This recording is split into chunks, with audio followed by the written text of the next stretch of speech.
Hello, everybody, and welcome back to the Human Intelligent Dialogue. I am your host, Edwin Mourinho. It's a pleasure to have you all back here. And today I have the pleasure of having Christopher Lynn with me, which, as I was sharing with him earlier, when I heard him speak earlier about some of the content he was talking about, and I'm not going to give it away as we get into it, it really caught my attention. And I reached out to him and said, Christopher, I'm sorry, would you like to come on and speak on my podcast? So whether it's morning, afternoon, or evening, whenever you're hearing this, welcome to all of you. It's a pleasure to be here. So with that, I'm going to turn over to Christopher because instead of me giving the introduction, I like my guests to give their introduction. So Christopher, tell the audience a little bit about yourself, if you don't mind. Sure. Well, thanks for having me on, Edwin.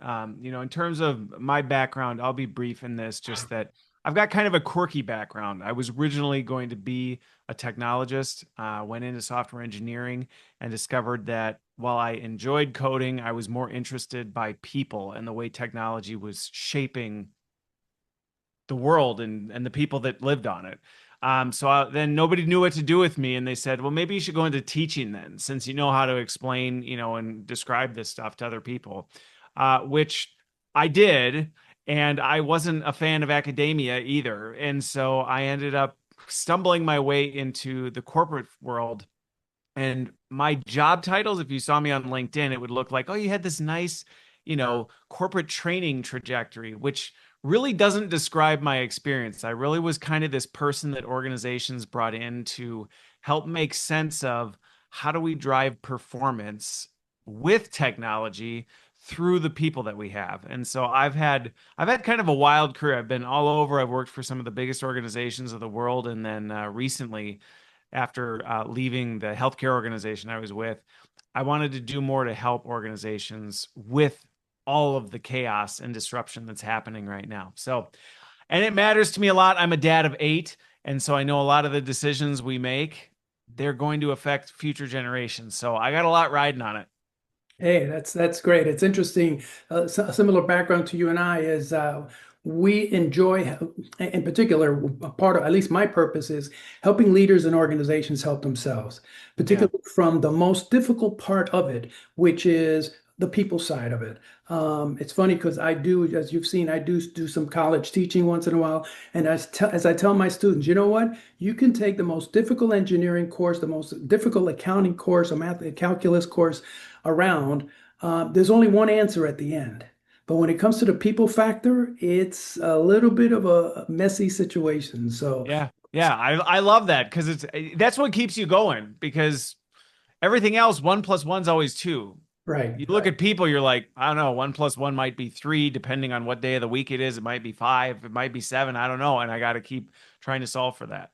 Yeah, so true. So obviously, as I started in the beginning, what caught my attention with you was listening to you speak about what you were speaking about.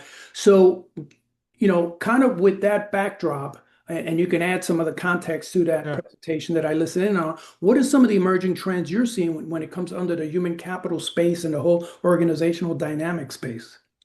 Yeah, I think right now, one of the biggest things every organization is trying to make sense of is, where does AI fit in our organization, and what does that mean as it relates to our people? And unfortunately, I think because of how it's being represented, a lot of organizations are under the impression that by simply adding AI into the mix, they either can just simply produce more faster, or they can do things with less people. And that's why you're seeing a lot of the, job cuts that you are right now, is because a lot of leaders go, well, now we have AI, inherently we should be able to do the same or more, and we just don't need as many people. And unfortunately, a lot of it is tied to just a misunderstanding of how artificial intelligence works, what these large language models are doing, and just kind of a general misunderstanding of how things work as a whole. Because at the end of the day, you can't create something from nothing. You're simply transferring it from different areas. And so you really have to understand, well, okay, maybe AI can help with this, but where are we taking that from? And, where is it moving to? And how does that all work? Yeah, it's interesting you say that. In my website, I posted an article that the more organizations change, the more they remain the same. And what I mean by Yes. that is, back when the PC came out, which seems like 100 years ago, it eliminated 20 million jobs, almost 20 million jobs, but created almost, or excuse me, it eliminated almost 4 million jobs, but created almost 20 million jobs. And Yeah. the same conversation is happening now with AI. It's going to eliminate 70, but it's going to make me make about 130. So it's those kind of numbers that are going around. And so you see some of the same things happening. And IBM is a perfect example. Eliminate 800 positions only to bring them back in because eliminating because of AI, but had to bring them back in because there's new work to be done. Yeah. So yeah, I hear what you're saying. So, based on that, what are some of the solutions you're bringing to bear with your clients? What are you out there speaking? Yeah. I've heard you speak. I was really involved, engaged with it. So Yeah. share your thoughts on that. I think two things that, well, I think probably I'll say there's two. Two of the biggest things that I find in organizations that I'm really spending a lot of my time trying to help them with is, first of all, one, many organizations are quickly discovering, and this just happens when you start to try and implement AI, is they don't realize how little they actually know how work gets done. And so things happen, they think they know based on, oh, that's marketing doing that, or that's finance doing that. But if you said like, yeah, but what do they do? Well, financial things, they move the numbers they can, and you're like, no, like what specifically is happening? What do these different jobs do? And people will quote job titles, they may quote vague job platitudes about what they think they know about certain things, but when it really comes down to how do things happen here, there's really a lot of lack of understanding around that, and that is really coming to light because the second you throw AI into it, if it, I know we're being told, oh, it's smarter than 1,000 PhDs, but it doesn't have context, it doesn't understand the nuance of things, all that stuff, and so organizations are realizing like, whoa, we actually don't know like how work gets done. And then I think the second piece is organizations don't really understand the capability and competency of their people. And so if you said, what is Edwin good at? They might say, well, he knows a lot about people and performance. And you go, right, but like what are his skills? What is he capable of? And many organizations don't really have a beat on that, which is now amplified with AI because on top of needing to be good at what you do, you have to also be good at working with this alien intelligence. And so that lack of capability, knowledge makes it very difficult for organizations to know, like, well, what do we need to develop, or where do we need to move people, or how do we need to grow them? And so those are two big areas that are big red warning lights going off in a lot of organizations. And a lot of people are trying to go, can't we just skip over that? And you're like, no, I mean, you can. It's going to end in disaster if you do, but and so that's really where I spend a lot of my time is just helping people understand and break that down and do it in measurable, analytical ways where you go, I mean, there's ways you can find this stuff out, and AI is actually a great way to help you with it. Yeah, so true. So to find that expensive resource that we all have called people at the Yeah. end of the day. It's interesting as you were speaking because I read a book a few months ago called I, Human by Thomas Chamorro, and he's basically saying, in the era of AI and automation, it's all about the people stuff. How are we Hmm. creating it? I'm embarking now on another one called Life 3.0, and it's being human in the age of artificial intelligence. I'm fascinated why I haven't started reading it yet, but when I read the reviews and read what it was all about, it kind of goes hand and foot with hand and glove with the I human piece of it. So you're seeing a lot Yep. more books come out there that are titled about with human in the middle of it, Yeah. type of thing. So what either what pushback or what acceptance or both are you seeing from your clients or hearing from your clients? Um, I think some of the biggest areas right now is there's still a lot of fear, just of kind of the unknown of like, you know, well, I mean, because really it's disrupting everybody's job. I think that's what's so disruptive is like for the first time, especially decision makers and like all the like, there's not a single C-suite exec I work with that isn't a little like, I mean, could this like do my job someday? And you're like, I mean, parts of it, yes, but so there's a lot of just discomfort with where they're going, and the risks are big, which I think that's where, even from IT professionals, when I work with CISOs and CIOs, they're really uncomfortable with, well, I mean, how are people using this? Where is this information going? What risks are we opening up through this kind of stuff? So the pushback I see largely is due to fear or uncertainty around things. And unfortunately, um, a lot of it's ego. Nobody wants to admit they don't know what they're doing or they're kind of figuring things out. And so everybody's got to pretend I have all the answers. And it's like, well, you don't. And now more than ever, going back to what you said, like you need to lean into your people. You need to find out from them. You need to be vulnerable and really dig in. And that's something that a lot of people are uncomfortable with. They've kind of gotten comfortable with what they know and what they do. I mean, granted, you do have some who are just going headlong into it. And in that case, they're almost resistant to slowing down first, where you go, we gotta talk. Like you can go throw things at this, but you gotta at least understand what you're doing. And sometimes there is the pushback. And I do run into that a fair amount too, as more people are becoming comfortable with the tech. There is a little more of the, especially in the West, there's a little more like, it'll be fine. We'll clean up the mess later. And I'm like, it's going to clean up a mess you might not be able to clean up. And so then it's almost pulling people back. So I'm seeing it all over the map, to be honest with you. It's interesting. You remind me of a few things. One, if they're not careful, they could become the blockbuster of the future. Hmm.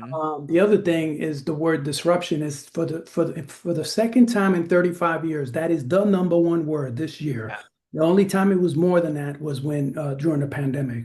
Yeah. And you were just talking about something. I was just listening to someone earlier this morning talk about the imposter syndrome. And so, to the Yes. point, the comment you just made about those CEOs that don't want to admit, I don't know what we're going. This is a road we haven't driven down before, or maybe we have, but are we proving? Not like this. Right. Yeah. Yeah. Well, but you know what? If we go back to when the PC was coming on the scene, that was new for everybody. When the Yep. internet was coming on the scene, that was new for everybody. So the whole uncertainty and trying to figure out why we're doing this or how we're going to do it, I think is going to be an ongoing challenge. It But will. to your point, those that lean into the people that really depend on them and don't make them more uncertain, I think are going to come out in a better place. So, based on this, the future of work, AI, remote, hybrid, workforce psychology, workforce evolution, how would you sum that state today, or maybe even going forward? Mm. Yeah, like you said, the big word right now is disruption, and that is very much what I'm seeing is disruption everywhere. In that, pretty much, I'll have conversations and people will be like, "Well, Christopher, where is AI a good, where's a good use case for AI, or what should we use it on?" I'm like, I mean, it's like oxygen. It's like saying, where do we use electricity? Well, where don't you? Kind of a thing. And so I think right now the future is really figuring out where are things and what is going to get disrupted. I say, I am pretty open about the fact that there will be some who straight up will lose their job, but I will say everybody will lose their job as they know it. And I think that's the uncomfortable part right now. So the future of work is actually going, okay, what am I doing? What is the core of that? But what does that actually look like in this new world? And that means deconstructing it and reconstructing it in very different ways, which what I will say though is that there's a lot of it that's familiar. I think that's the other thing is people are pretending like you're going to wake up and things that we've done since the dawn of time we don't do anymore. And it's like, well, not exactly. Like the core of business, the way you think about how things operate, product design, you're still doing those things. You're just working on them differently and you're approaching them differently and you're leaning into different. And I think the future of work, honestly, anybody who goes, this is what the future of work will be, they're kind of like the execs that know everything about AI. It's like, you don't know. Like, come on, we're redefining this right now. And I think the beauty of it is AI is allowing it to be really diverse because what it might look like in one company might look radically different, even if they do the exact same thing. And that's scary, but also wonderful in terms of the opportunity you can create. And the same was true with each individual. You can kind of go, hey, I get to kind of recreate what it means to be whatever it is I do, because I can kind of redefine it based on my skills and strengths. Yeah, it's interesting. You reminded me of something. A lifetime ago, when Southwest was sort of the premier and everybody was trying to compete with them, one of the things, the former CEO who's passed away now, he used to say, you know what, Mike, there's a lot of companies out there, airlines and everybody else included, that talk about customer service number one. And I say, no, my employees are number one, so I can take, so they can turn can take care Yes. of customers. And that airlines at the time was number one off the ground every time, which is where they lose the most money when they're parked at the airport. So they Yep. were doing something right in their culture and their environment with their managers and leaders. Everybody jumped in to clean that plane and get it off the ground again right away. And they had a union. So somehow or another, they made it work. Yep. Today, you're hearing companies like Costco that are doing some of those things. So there's other companies really focusing on the people at the end of the day, to make their great, something that you and I both talk about, make the organizations more human centered. So Yeah. you and I were talking in the era of AI, you need HI, human intelligence, at the end of the day. So what actionable advice are you giving to managers, employees, HR organizations, and so forth, when it comes to this space? Yeah. I think one of the things that is uncomfortable for people, but I tell them you do need to lean into this. A lot of people go, well, I didn't get into this work to be a technician. I'm not a technical person. And to some degree that you don't need to be. You don't need to understand the ins and outs of neural networks and how all this stuff works and all these other different factors.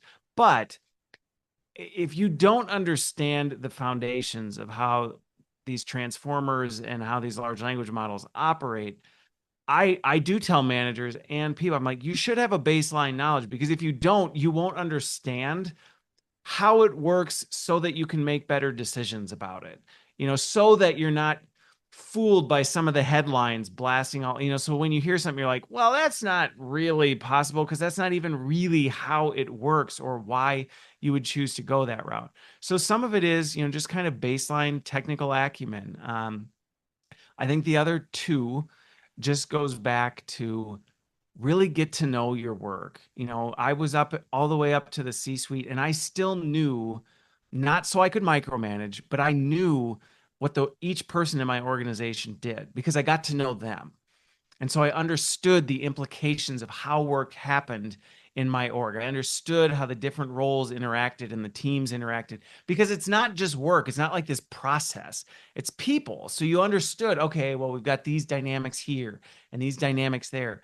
Um, and I think that's more important than ever as a leader, because it helps you, one, have the trust in your organization that you need, which is essential right now. If your people don't trust you, good luck, because they're scared, they're nervous, they're trying to figure things out. And if they don't believe you have their back and understand what they do and care, you're cooked.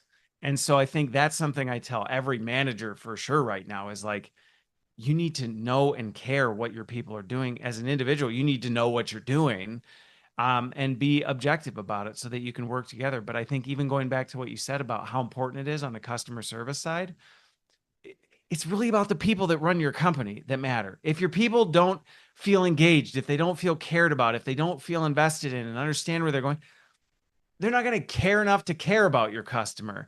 And so I think as individuals and leaders, it's like, well, so how do you do that? Well, you know each other, you know what you're doing, you know how the technology works, and you have each other's backs. I think that's something that, and some people go, well, isn't that always true? Yeah, it is. But AI is an amplifier. So anything you're not doing well today is going to be blown apart at the seams. And that could go from, well, we kind of aren't the best at this, to this is now our greatest vulnerability. And it can happen faster than you can blink in some cases.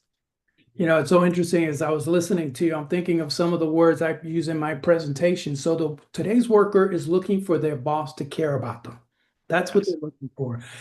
There was a TED talk that came out 10 years ago, and it was talking about the 2030 workforce crisis and how to begin solving it. It was by the Boston Consulting Group. And they asked 200,000 people worldwide, what's the number one thing? Well, they asked them, what are the things you're looking for in the next employer? By the way, pay was number 8. The number one thing they were looking for was appreciation, a thank you, which is free. Yep. That's the Yep. number across the globe uh, Yeah. type of thing. So here we are today, and now we've got disruption, we got uncertainty. People are looking for just, hey, They want to feel valued. They yeah, want to feel valued and trusted. And I think that's why you see some of these. I actually think they're distractions in some way. You'll see people wage war over flexibility, and it shows up on all the charts. Everybody wants flexibility. They do, but when you actually scratch underneath, well, what does that mean? It means, well, I want a boss that values me and appreciates me and trusts me to know what actually needs to be done to perform my job well. Well, that shows up as give me flexibility, but what people are actually crying out for is, I mean, you hired me to be a professional. You hired me as somebody who's skilled at what I do. Why are you treating me like I'm not? And then it's like, well, okay, I mean, they want to feel valued. They want to feel appreciated. They want to feel like you see something in them. If you're doing that, a lot of these other problems, they just melt away. yeah, that's so true. So as we begin to wrap this up, because that my audience knows, hey, I like to give it to you Yep. short and sweet. So that way, you want to dig some more, you can reach out to Christopher and find out some more. You heard his background. He started in different places to end up at the end of the day, where he is today, helping organizations be more human-centered. You're more human-focused. So what would be some closing takeaways you'd give to the audience? Um, in terms of takeaways, I think the first one is if you're scared, if you're unsettled, it's okay. I don't know that I talk to a lot. I don't think I talk to anybody who, if you can get them to be honest, won't say that. And I actually think I really wish more people would have that self-awareness and acknowledgement of that. The imposter syndrome, it's only making this worse because everybody's afraid to seek help, to be vulnerable, to do this, which is actually just compounding a lot of the problems. So I think, as a takeaway, be vulnerable, open up to this, be willing to experiment and be unsure about where you're going. Like, yeah, are you going to make some mistakes? Yeah, yep, you definitely will. But that's part of this process. I think the other, big takeaway is we will get through it. We'll navigate this. It's going to be messy and we're going to make some mistakes. But I see a lot of the doomsday stuff. I actually know people who are like making decisions as though we're not even going to be here in 3 to 5 years. And I mean, is that a possibility? Yes. I did a whole podcast where I'm like, look, if you don't at least accept the fact that in theory, the tech could wipe us out in 5 years. Okay, but it also might not. And I don't think it's helpful to sit and live in this state of constant fear and concern about what if this, what if that. It's like, come on. We've been doing this since the beginning of time. Every generation has their this is the end. We're done. We're never going to get through this. And we do. We do. And I think that can help bring a sense of calm when it looks like everything's going crazy around you and who knows where we're going to go. Okay, but actually just focus on the core of where you are and what's around you. And you'll see it's a lot more stable than you realize. Yeah. So, interesting thing for everyone to consider. It's interesting because, particularly as Christopher introduced himself, you're about the fourth or fifth person that I've had on my podcast that didn't start off in the HR field or Yeah. helping organizations from that angle. Really started off completely somewhere else. The one I just rolled out today, with Mr. Gonzalez is an example of that. He's talking about disruption at the C-suite and things like that. So you're right. We've every generation has something in front of them that they go, oh my gosh, what's going to happen here? How is it going to impact us? All that kind of stuff. Yeah. And I so, was I was with my kids the other night. We were talking about Y2K. I mean, I remember it was like, this is it. Like, oh my gosh, we're all gonna be done. We're cooked. And then January 1st came and we moved forward. yeah, yeah. So that's so great. So to the audience, I hope you gain some insights and definitely go check out Christopher's website and the information he's talking about. Like he said, he's got his own podcasts and things like that going on. He's speaking around the world on these sort of topics. Again, this is more of a focus on the AI space.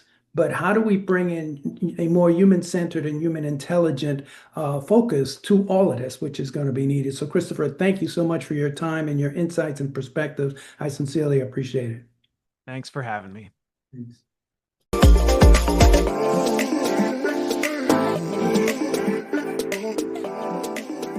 We're glad that you stopped by to visit. We're in the business of helping organizations in the growing era of AI become more HI, and that is become more of a human intelligent workplace. And we do that in a variety of ways. We can do speaking engagements. I can come in and speak to you either at executive retreats, at offsites, keynotes, things of that nature, to kind of share with you some of the trends that are taking place and what the implications may be for your organization. Sort of in a way, put a mirror up to your organization and say, these are the things that are happening. Are you ready for them? Are you doing something about it? So that's just one way. Another way we do some work with organizations is through executive coaching, helping from VPs to frontline supervisors, those to soon to be in supervisory, high potential individuals, help them in their development. Also do leadership and team development work. And along with that, we use instruments to help organizations from a consulting perspective help themselves, whether it's the Human Intelligent Workplace Instrument or questionnaire to take a sense of, hey, how are we doing in this space? Also, organizational change readiness questionnaire. Are you ready for the changes? What are you missing based on some of this information? And lastly, we also look at leader behavior effectiveness questionnaires. How well are your leaders doing? How do they assess themselves, and how are the workforce assessing them too, whether it be 360 or others? So we're here to help, particularly in this ongoing changing era that organizations are facing, a time of uncertainty, a time where the workplace or the workforce is expecting different things. So hopefully you'll reach out to us and let us know how we can help you out. You can look at some of our information that we have out on our website, some of the various podcasts, some of the articles and videos that I've put out there. And hopefully those will percolate and create some thoughts and reflective moments to think about maybe we need to have a discussion with the human intelligent workplace. Thank you very much.